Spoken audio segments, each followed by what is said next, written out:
Que Deus abençoe a todos de uma forma muito especial. E eu lhe convido para você retornar amanhã e quarta-feira também, em nome de Jesus. Evangelho de Lucas, capítulo de número 10, versículo de número 30.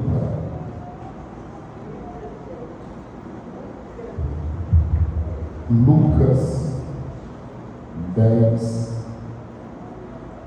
30. A Bíblia diz: e respondendo Jesus disse: descia um homem de Jerusalém para Jericó e caiu nas mãos dos salteadores, os quais o despojaram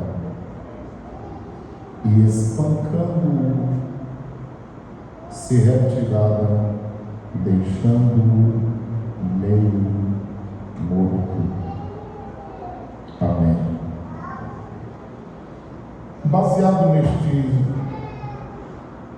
versículo e os outros que vamos ler, eu quero conversar com a igreja usando este tema: o perigo de descer. É verdade que na vida espiritual, comumente nós dizemos que para subir é necessário descer. Para que Deus nos exalte, nós precisamos nos humilhar na presença de Deus. Mas, nesta parábola que Jesus utilizou para ensinar, nós vemos que há um perigo muito grande em descer. Porque o Senhor utiliza essa parábola falando acerca da vida eterna, da salvação e do cuidado com todos que seguem a vida cristã, que não é nada tão simples. E para compreendermos, vamos começar pelo versículo de número 25. Tudo começou porque Jesus estava ensinando e geralmente alguém chegava para perguntar. Alguém tinha desejo de saber, outros tinham desejo de complicar a Jesus.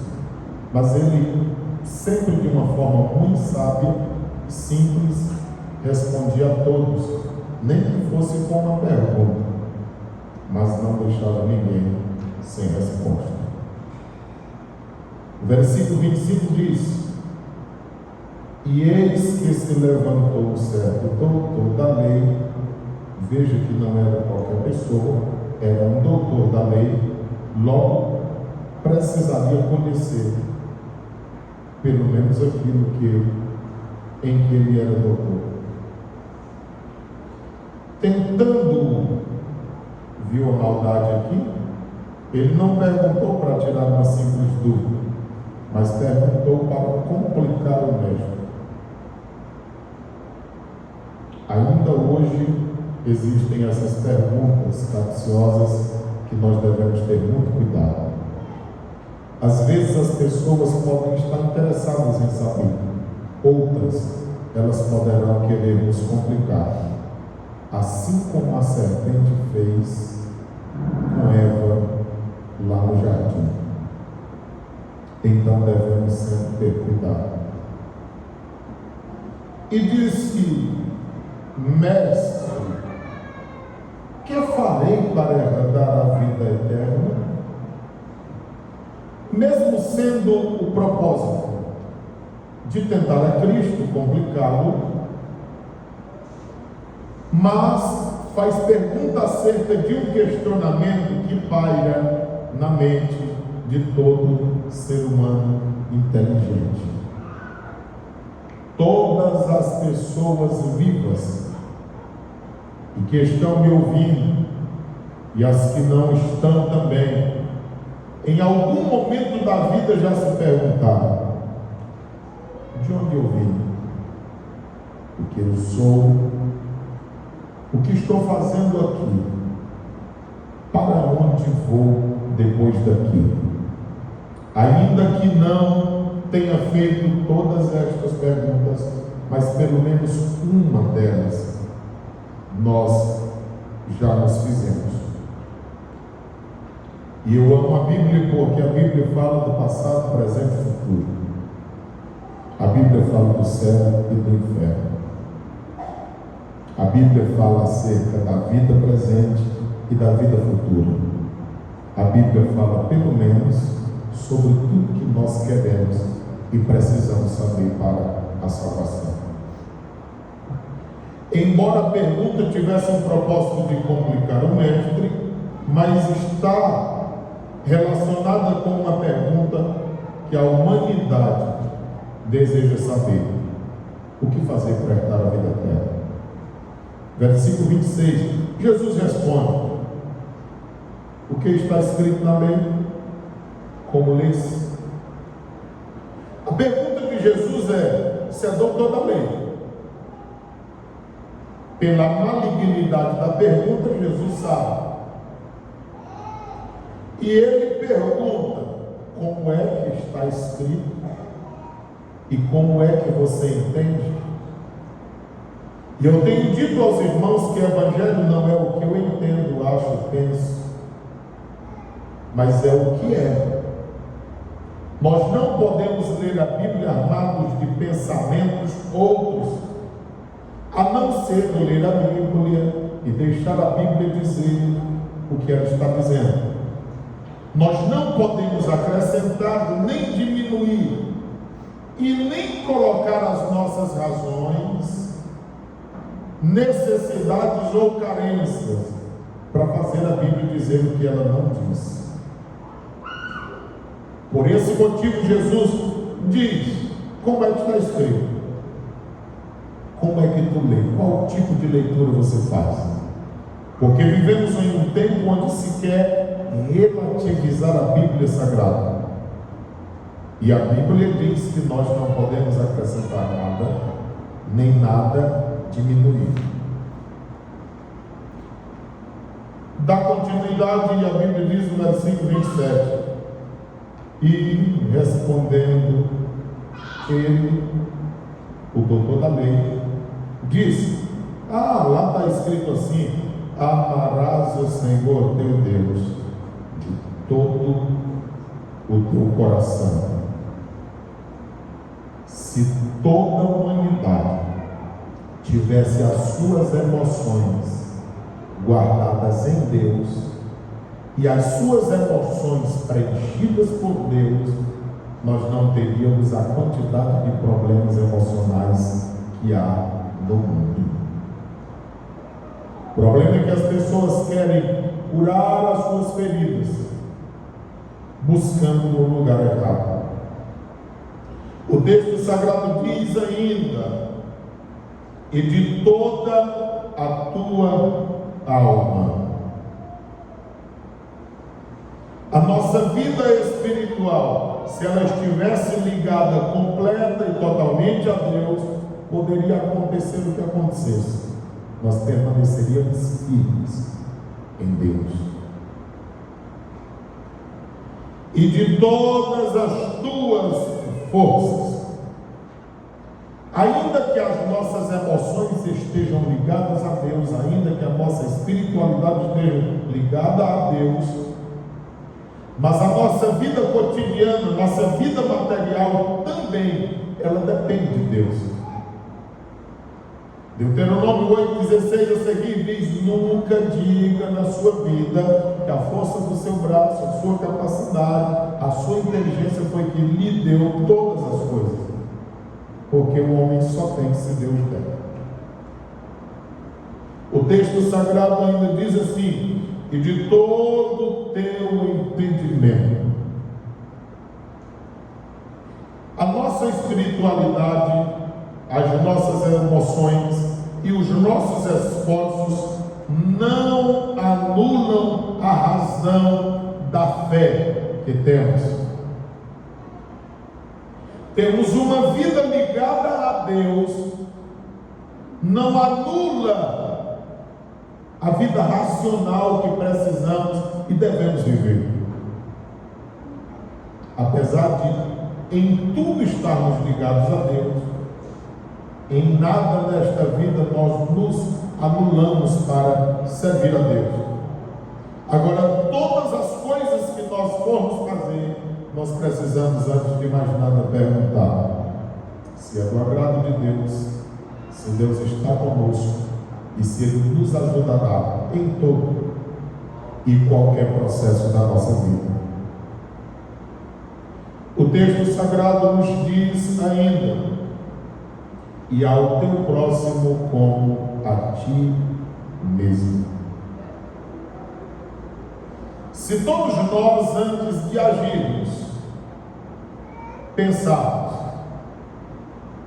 como esta pessoa se sentirá com esse tipo de ação mínima, como essa pessoa se comportará ou receberá esse tipo de fala que eu estou pensando em expressar, muitas vezes nós não julgaríamos outras pessoas e nós veríamos que em muitas situações nós agiríamos pior do que as pessoas que nos servem. Porque a nossa pressa em apontar o dedo, a nossa pressa em dizer isso é certo ou errado, às vezes nos faz não ver como nós agiríamos se estivesse no lugar daquela pessoa. Por isso o Senhor Jesus diz que além de toda a nossa vida espiritual, devemos ter como carro-chefe olhar para os outros como nós olhamos para nós mesmos. Quem quiser herdar a vida eterna precisa entrar por esse princípio bíblico. Aí Jesus responde assim no versículo 28. Disse-lhe Jesus: respondestes bem, porque se ele me fala de uma forma errada, que havia interpretado a lei, o Senhor Jesus também teria repreendido e o teria corrigido, mas ele compreendeu da forma correta, como está escrito. Por isso Jesus o elogia. Respondeste bem. Agora chega a parte mais difícil do Evangelho. Faça isso e viverás. É baseado nisto que eu tenho dito muitas vezes aos irmãos: você quer sentir-se bem por um momento? Se vingue. Devolva na mesma moeda. Você quer sentir-se bem por toda a vida? Perdoe. E reconheça que assim como nós por Deus somos perdoados, Ele espera que nós perdoemos quem está à nossa volta. É impossível nesta vida nós vivermos de uma forma que nós não nos magoemos às vezes. Nós não nos firamos muitas vezes. É por isso que nós precisamos perdoar. E evangelho não é apenas intelectual.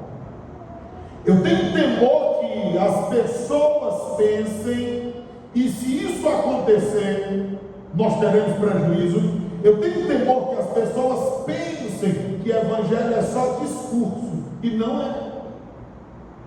Porque se isso acontecer, nós teremos prejuízo. Porque evangelho, acima de tudo, é praticidade. As pessoas precisam olhar em nós e ver Cristo. As pessoas precisam olhar para nós e ver uma análise antes de nós servirmos a Cristo e depois que nós passamos a servir a Cristo. Se não há nenhuma mudança, Jesus não entrou na vida deste ou daquela. Se há alguma mudança para melhor, o Senhor já começou a trabalhar, embora não tenha completado a sua obra. Quando nós olhamos para isso, nós vemos o Mestre dizendo: você já conhece? Sabe bem? Então faça isso e viverás. Você sabia que tem gente que não está vivendo, está vegetando? Porque às vezes não tem procurado viver o Evangelho. O Evangelho ainda está apenas na cabeça, não desceu para o coração, não está na prática de vida, e por isso as pessoas não estão vivendo. Quando nós dizemos, como disse Paulo, eu já não vivo mais, mas Cristo está vivendo em mim, então nós estamos vivendo uma vida verdadeira. O versículo de número 29: ele, porém, querendo justificar-se a si mesmo, disse a Jesus: e quem é o meu próximo? Olha, um doutor da lei, que conhecia todos os mandamentos, querer dizer que não sabia quem era o seu próximo? É igual na atualidade as pessoas quererem dizer que não sabem o que é pecado. Por mais que alguém nunca tenha adentrado uma igreja, nunca tenha lido uma Bíblia, o homem que trai a mulher sabe que está em pecado. A mulher que trai o marido sabe que está errada. O filho que mente para os pais sabe que está em pecado. E assim sucessivamente. Porque o próprio pecado denuncia. O próprio pecado traz consigo decepção, tristeza, vergonha. É impossível que alguém se envolva com o pecado sem perceber que está com ele envolvido. E é por esse motivo que esta pergunta é reprovável. Mas Jesus dá corda. Versículo de número 30. E respondendo Jesus lhe disse: olha a resposta resposta de Jesus. Descia um homem de Jerusalém para Jericó. É aqui que nós começamos a ver a mensagem, o perigo de descer. E descia um homem, não diz a idade dele e não precisa, não diz o nome dele e também não precisa, poderia ser eu ou você.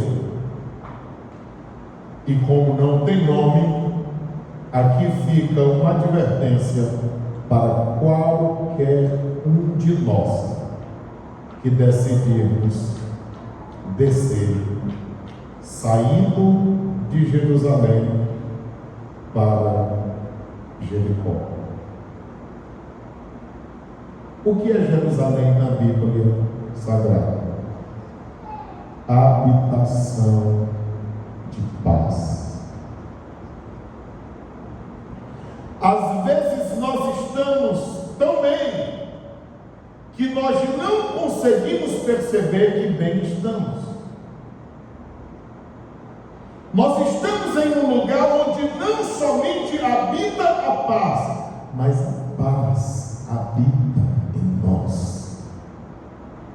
E se tem uma coisa raríssima e caríssima, raríssima porque não são todos que têm, e caríssima porque custou o preço de sangue na cruz do Calvário, é a paz para a humanidade.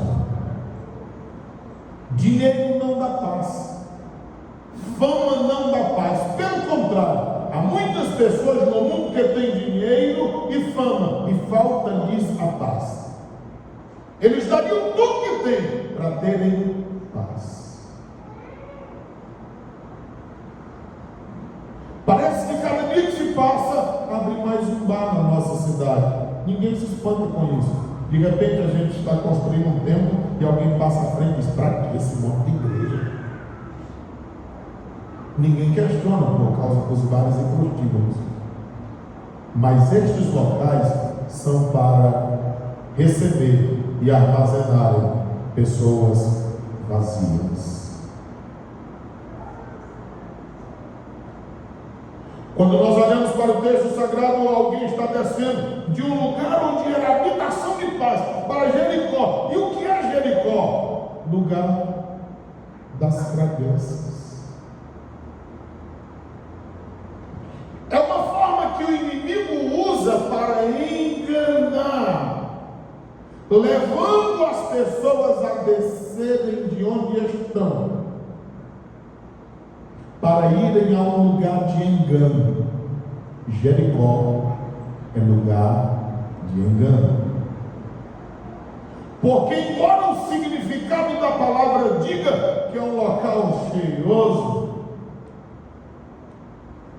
mas se nós recorrermos à Bíblia Sagrada, nós veremos em Josué, capítulo de número 6 e versículo 21, Jericó é local de destruição, e é perigoso descer a Jericó. A Bíblia diz em Josué 6:21: e tudo quanto na cidade de Jericó havia foi destruído totalmente ao fio da espada. Houve guerra lá, desde o homem até a mulher, pessoas adultas, desde o menino até o velho, a criança inocente até o ancião, até o boi, o gado e ao jumento. A destruição que houve na cidade de Jericó foi tão grande que alcançou até os animais irracionais. A entrada do pecado no mundo, a devastação foi tão grande que afetou até a natureza. Capítulo de número 6 e versículo 26 de Josué. Olha só o que está escrito. E naquele tempo Josué os amaldiçoou e os conjurou, dizendo: maldito diante do Senhor seja o homem que se levantar e reedificar esta cidade, a cidade de Jericó.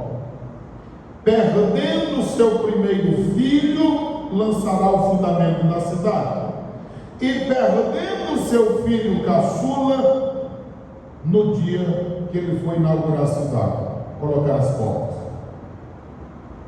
Olha o que aconteceu no primeiro livro dos Reis, capítulo de número 16, o versículo de número 34. A Bíblia diz: em seus dias, Iel, o betelita, edificou Jericó. Eu não sei, eu acho muito linda a construção da Bíblia Sagrada. O que significa o nome Iel? Deus vive. Este homem traz um significado no seu nome, dizendo que Deus está vivo. E um Deus que vive, pelo menos, ele vê, ele ouve, ele fala e ele age. Nessa manhã nós estudamos na escola bíblica dominical que nós não devemos adorar ídolos, porque ídolos querem, procuram, buscam tomar o lugar de Deus através dos idólatras, daqueles que o adoram. Nós devemos adorar somente a Deus, porque Deus está vivo, e como vivo que é, Ele ouve quem o clama, Ele vê quem está clamando por Ele, Ele fala com quem clama a Ele, e Ele age em favor daqueles que clamam pelo seu nome.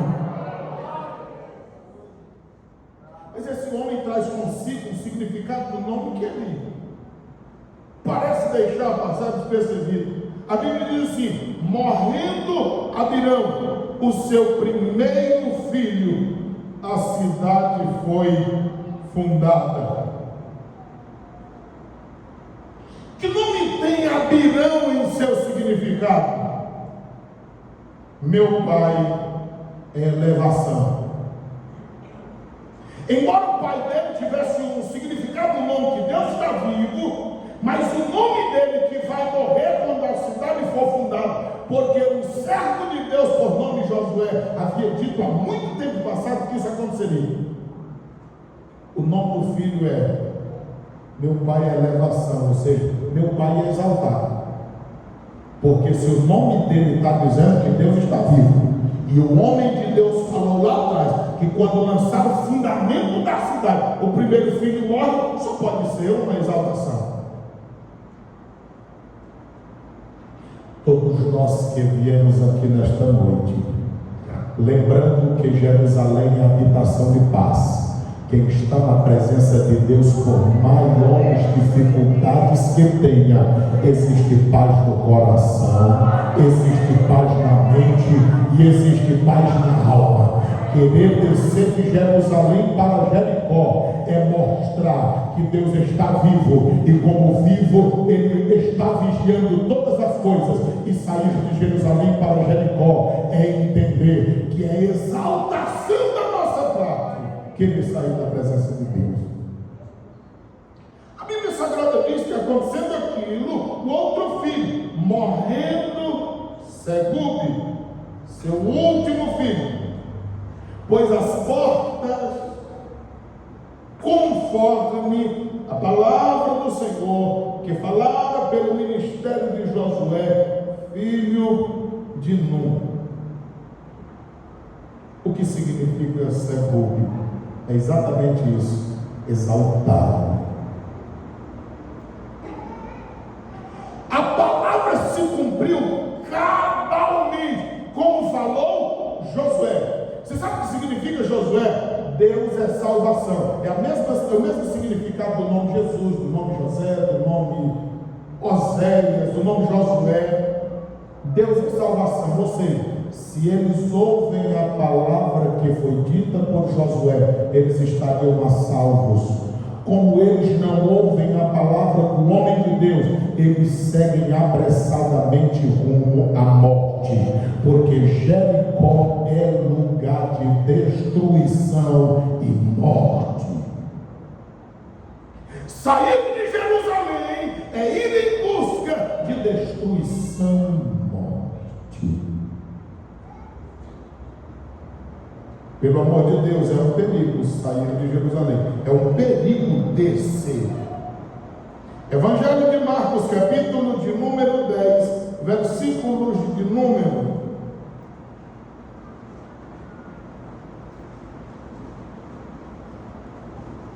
46.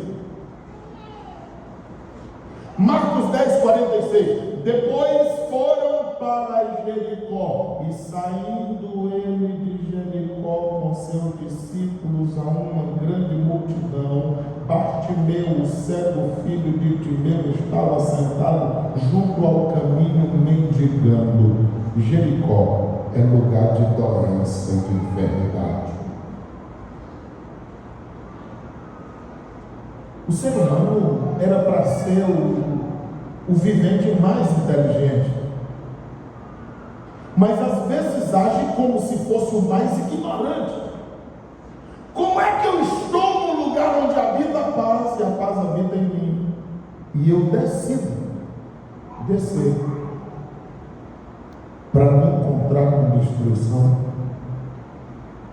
com morte e com doenças? Mas por incrível que pareça, todos os dias a gente vê alguém descendo e a gente avisando: não desça, não desça. É que eu não aguento mais esse casamento, e desce. É que eu não aguento mais essa vida da igreja, e desce. É que eu não aguento mais essa vida de renúncia, e desce. É que eu não aguento mais esse negócio de viver em santidade, e desce. É que eu não aguento mais esse negócio de viver separado do mundo, e desce. E vai descendo, gente. E a gente dizendo: é um perigo descer.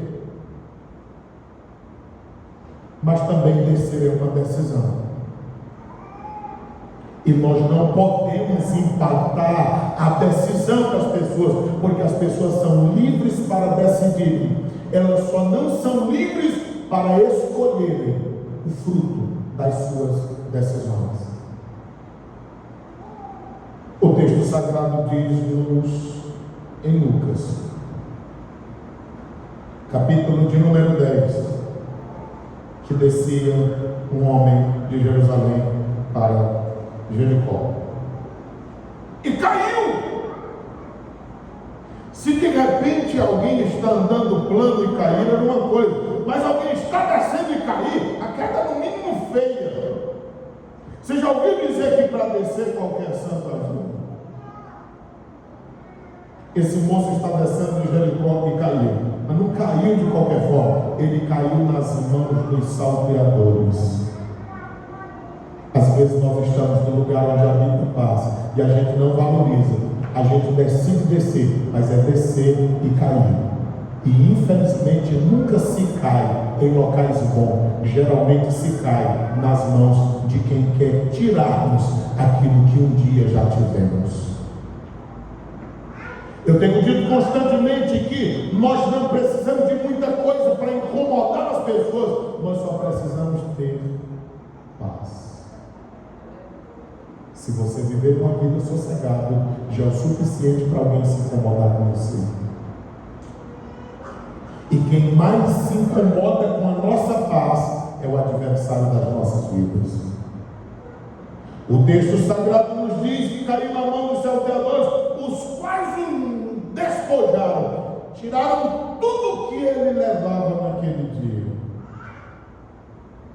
Você acha que tem pouco ou quase nada? Tem gente que quer tirar o que você tem.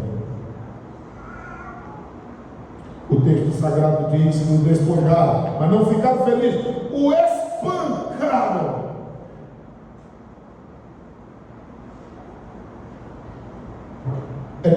ter alguém que nos ajude. E na realidade, hoje, nós vivemos uma coisa tão bagunçada que quem quer nos ajudar, a gente pensa que está nos espancando. Porque nós estamos tão destinados ao erro que achamos que alguém que está nos ajudando quer nos matar. Mas quem quer nos matar é quem nos encontra descendo para Jericó. O texto sagrado diz que se retiraram, deixando-o meio morto. Eu só acredito que ele ficou vivo porque eles pensaram que já tinham morrido. O desejo do nosso adversário não é nos deixar meio morto. O desejo do nosso adversário é nos acabar de uma vez. Mas como Deus quer revelar a sua misericórdia e graça, muitas vezes Ele permite que nos deixem meio morto. Porque pode ser que, melhorando, a gente acorde. E embora tenhamos mais trabalho, mas tratemos de subir a Jerusalém, de onde nunca deveríamos ter descido. O texto sagrado diz no versículo 31, ocasionalmente descia pelo mesmo, não mudou nada, foi pelo mesmo caminho. Quem é a igreja?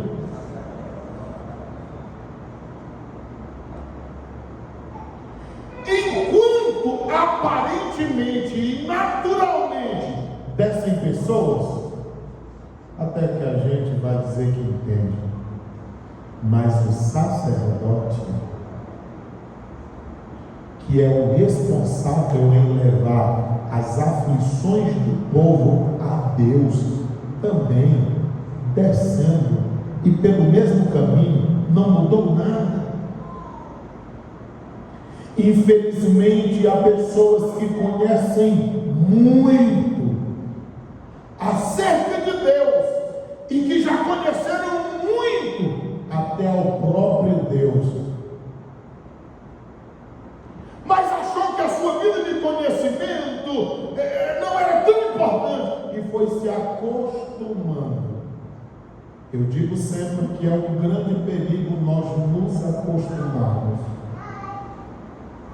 nós deixarmos a nossa vida espiritual virar uma monotonia,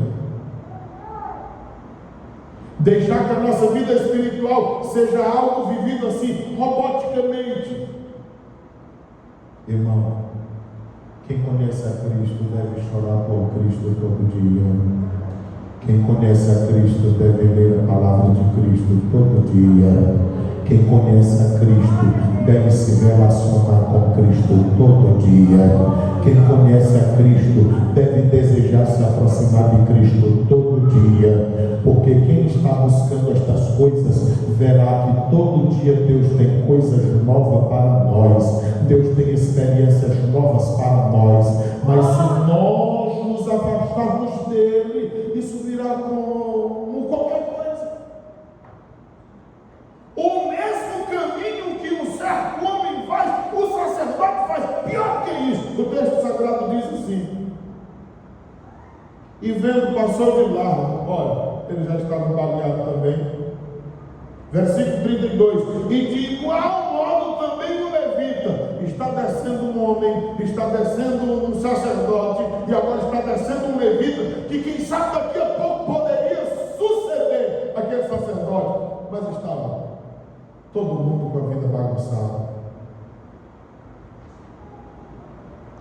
Chegando àquele lugar, vendo, passou de largo. Irmãos, quem está descendo de Jerusalém para Jericó nunca tem tempo para parar para nada. Se você está tão ocupado que não tem tempo para ouvir alguém, para dar a mão para alguém apertar, para orar com alguém e por alguém, se você está tão ocupado que não tem tempo para ler um texto da Bíblia para alguém, se você está tão ocupado que não tem tempo para falar de Cristo a alguém, olha lá, você deve estar descendo para Jericó, saindo de Jerusalém. Porque às vezes a descida é tão sorrateira que a gente nem percebe que está descendo, mas está. E o Senhor está nos advertindo que isso é um perigo muito grande. O texto sagrado nos diz que um samaritano, observa, a inteligência de Jesus fala de um povo que era uma mistura de povos, inclusive também com judeus, mas que não era valorizado. É esse, um samaritano que ia de viagem.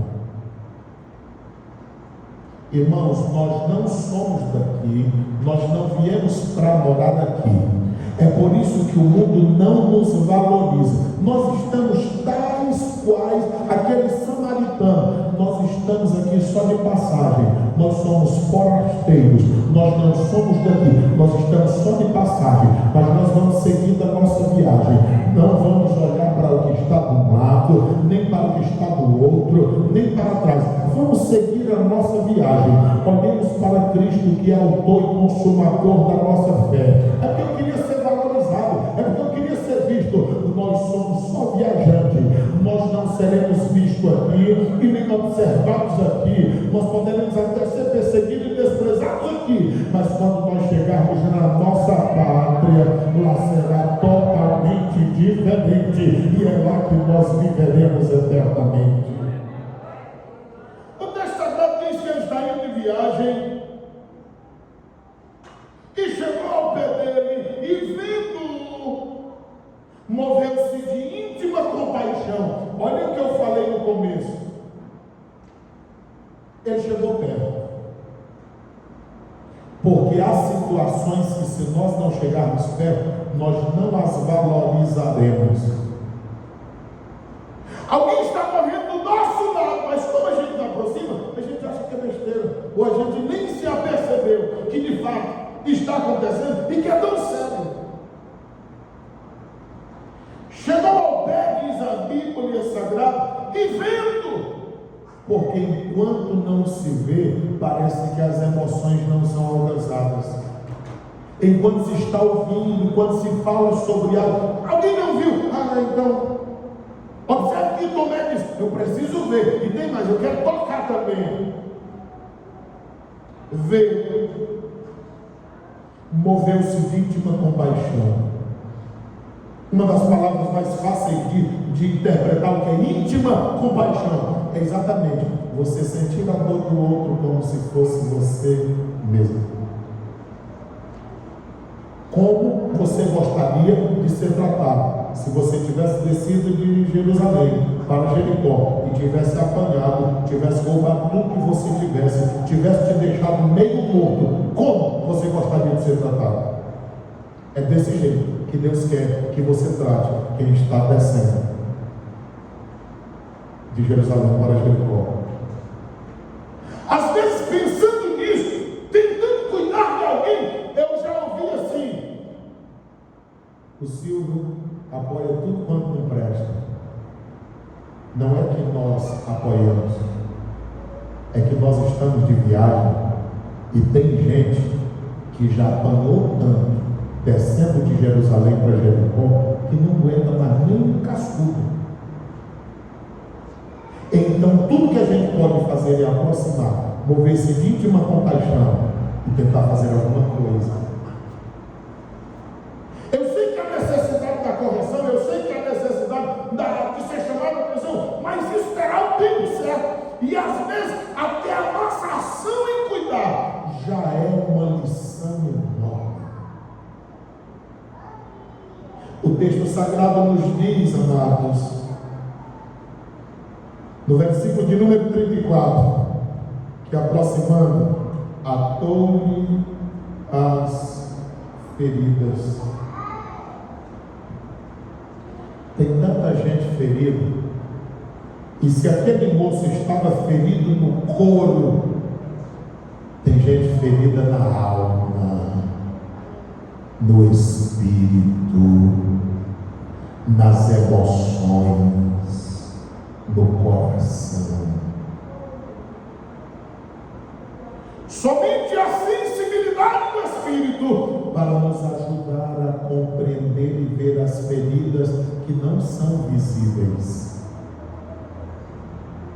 O texto sagrado nos diz que ele aplicou-lhes azeite. Dentre tantos significados que azeite tem na Bíblia, nessa situação ele é aplicado como remédio. Mas também azeite na Bíblia simboliza o Espírito Santo. O Espírito Santo cura feridas. E se o remédio sara só por fora ou internamente, mas o Espírito Santo sara até naquilo que nós não vemos, na mente, na alma, no coração.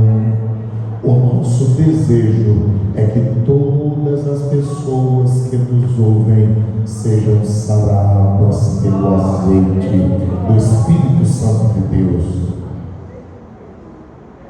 Ele é um viajante mais preparado. Ele também tinha vinho, no sentido de alimento, mas também que gerava alegria.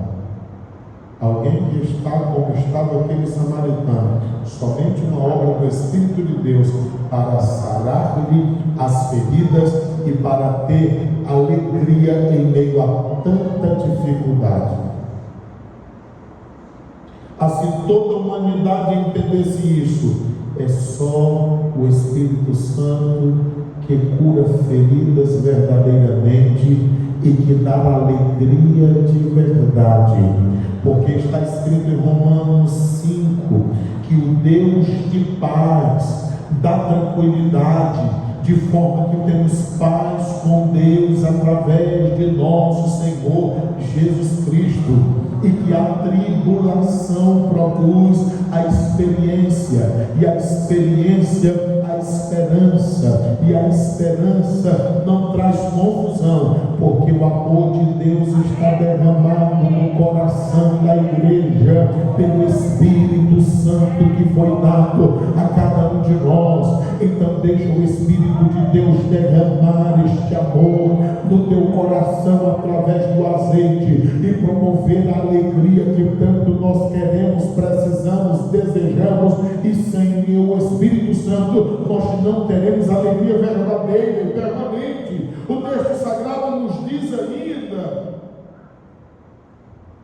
que aquele homem assume toda a responsabilidade, porque ele o colocou sobre a sua cavalgadura e levou-o a uma estalagem e cuidou dele.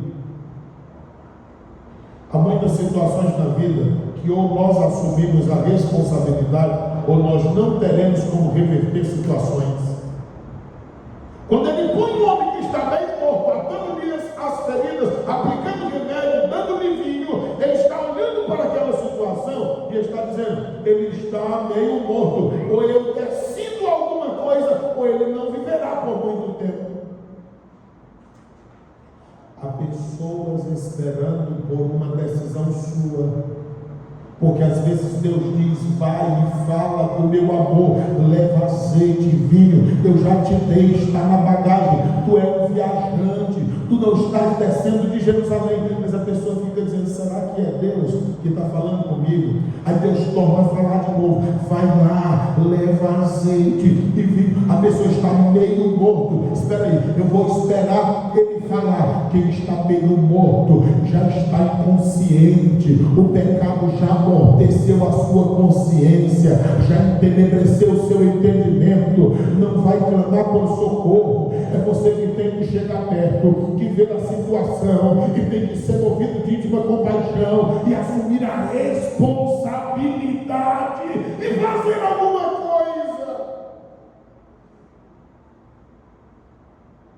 Há pessoas que quando você chega, a pessoa diz: eu nem tinha pensado nisso. Você abre a Bíblia e começa a explicar, e alguém para, fica de olhos fixos, e quando termina, tem um bocado de pergunta para fazer. O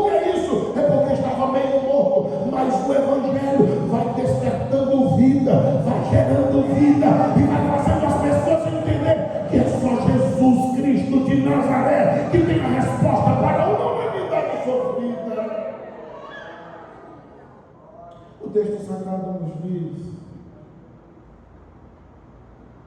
que ele o colocou em uma estalagem e cuidou dele. É interessante notar que terão pessoas que elas precisarão ser cuidadas por muito tempo. Isso é incrível. E só sabe disso quem cuida de pessoas. Eu tinha um amigo que dizia que são as pessoas de borracha, porque você puxa e estica o quanto dá. No dia que você solta, a pessoa volta lá para o ponto inicial novamente. Aí eu dizia, pois então segura e não solta mais. Vamos entrar no céu juntos, porque é melhor. Nós precisamos fazer isso.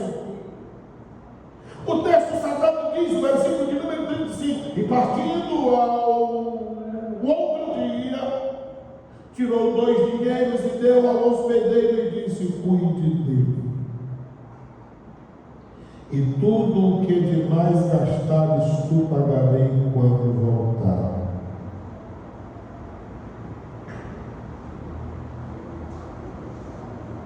O samaritano passa a responsabilidade. Há uma necessidade de nós prepararmos pessoas e despertarmos pessoas para cuidar de pessoas,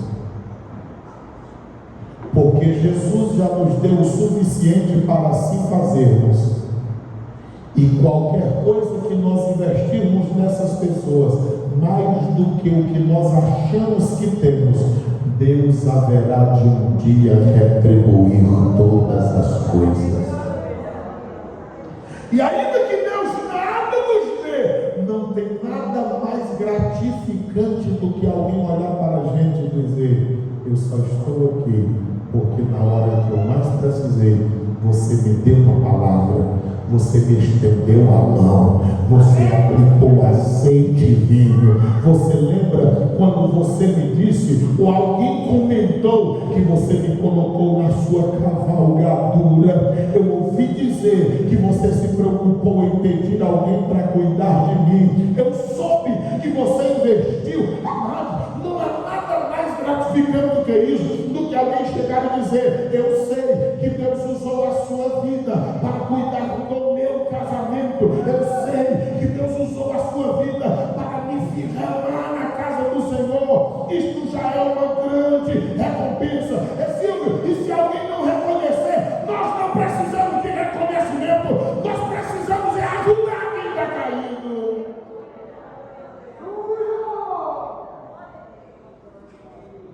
Versículo de número 36. Tudo isso aqui é só Jesus dando uma resposta. Aí ele diz assim, ô bonitão, qual destes 3, ao teu ver, te parece?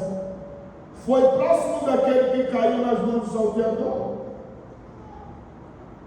E ele diz, foi que usou misericórdia. Mas Jesus era uma pedagogia fora do caminho. Da mesma forma que ele disse no versículo 29, respondeste bem, faz isso e vive. Agora ele torna a dizer no versículo de número 37, vai e faz da mesma maneira.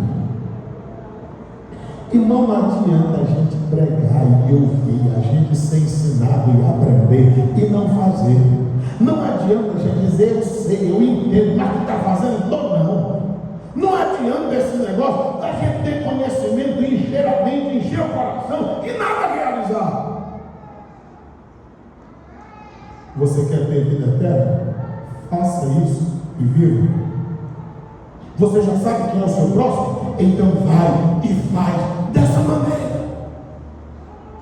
Sem interessar a quem, faça. Quem está aqui nesta noite que deseja entregar a vida a Cristo como Senhor e Salvador? Eu achei bonita essa palavra, mas tu vai fazer? Se você só achar bonito um culto ou uma palavra, você vai ficar aqui achando bonito e a igreja subirá e você vai ver as coisas mais feias e horrendas acontecerem na terra. Evangelho não é saber, conhecer apenas, viver e praticar. Aí eu entendi. Pois então, se você entendeu mesmo, entrega a tua vida a Cristo. É bonita essa experiência. Pois entrega a tua vida a Cristo para tu ter a experiência e viver a experiência. Evangelho é isso. Tem alguém nesta noite que deseja entregar a vida a Cristo, arrependido, voltar-se aos pés do Mestre? Tem alguém que deseja reconciliar-se com Deus? Fique de pé, eu lhe espero amanhã no grande culto de louvor a Deus e de ensino da palavra.